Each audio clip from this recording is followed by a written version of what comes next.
So PJ, what would you say, since you're a bitter snob, for a beginner or intermediate person, what would you say are like the five necessary bitters to have on their bar cart? So your five necessary bitters are going to be an aromatic bitter.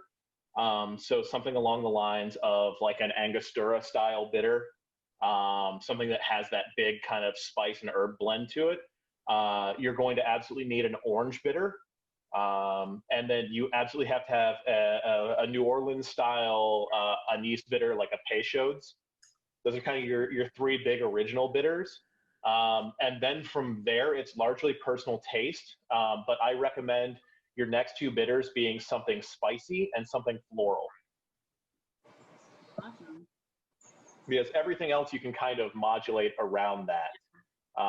But I think if you have those five, you can really kind of tweak things in your own way.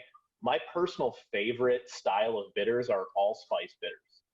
Okay. And I actually make some myself every once in a while. And bitters really aren't a difficult process for anyone to get into. It just takes a little bit of reading and understanding. It's very, very soft science, and not a ton of danger to it if you do it the right way. There are a few key things to always watch out for. Tobacco bitters, highly recommend don't do that ever. If you go to a bar and they're advertising tobacco bitters, ask them about the nicotine content. If they don't know the nicotine content of their tobacco bitters, you should not drink there. People get hospitalized every year from tobacco bitters, like an insane amount of people.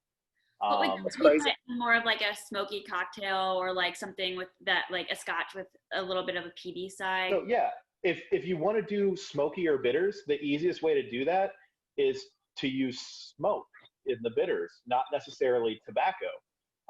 So tobacco in itself doesn't actually taste smoky, but people associate the flavor of tobacco with smoke because they usually only encounter tobacco with smoke. So that would be one of the things I would say to watch out for with bitters is things like that. Tonics like quinine, that is very dangerous as well. So be careful on that.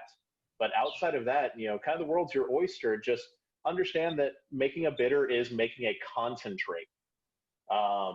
So you just have to be careful. Just like anything else with your cooking, if you're going to cook meat, there's a particular way to do it so that you don't get sick.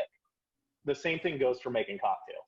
And I think everyone could use a little bit of a base knowledge on that. And everyone's lives would be so much easier, especially us that work in sales. That's awesome. Thank you for the 411. Cheers.